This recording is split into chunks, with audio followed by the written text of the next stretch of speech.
मां दुर्गा की कथा। बहुत समय पहले की बात है। तीनों लोकों में असुरों का अत्याचार बढ़ गया था।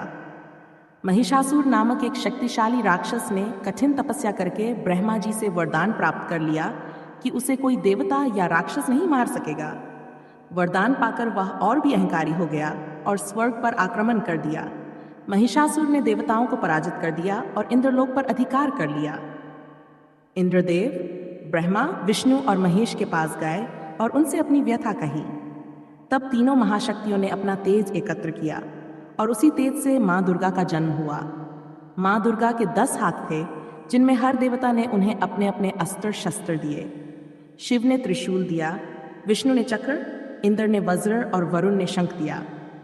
मां दुर्गा सिंह पर सवार होकर युद्ध के लिए निकली। जब महिषासुर को मां दुर्गा के आने का समाचार मिला तो उसने कई रूप बदल बदल कर मां से युद्ध किया। कभी वह भैंसे का रूप लेता, कभी हाथी का, तो कभी मनुष्य का, लेकिन मां दुर्गा हर बार उसे पछाड़ देती। आखिरकार 9 दिनों और रातों तक चले भयंकर युद्ध के बाद मां दुर्गा ने महिषासुर का वध किया। इस दिन को विजयादशमी या दशहरा कहा जाता है, जो बुराई पर अच्छाई की जीत का प्रतीक है।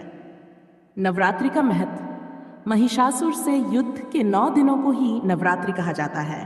इन 9 रातों में मां दुर्गा के 9 रूपों की पूजा की जाती है। शैलपुत्री, ब्रह्मचारिणी, चंद्रघंटा, कूष्मांडा, स्कंदमाता, कात्यायनी, कालरात्रि, महागौरी और सिद्धिदात्री।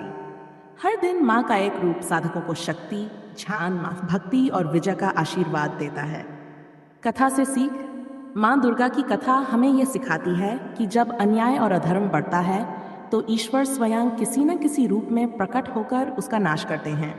साथ ही यह कथा स्त्री शक्ति और साहस का प्रतीक भी है।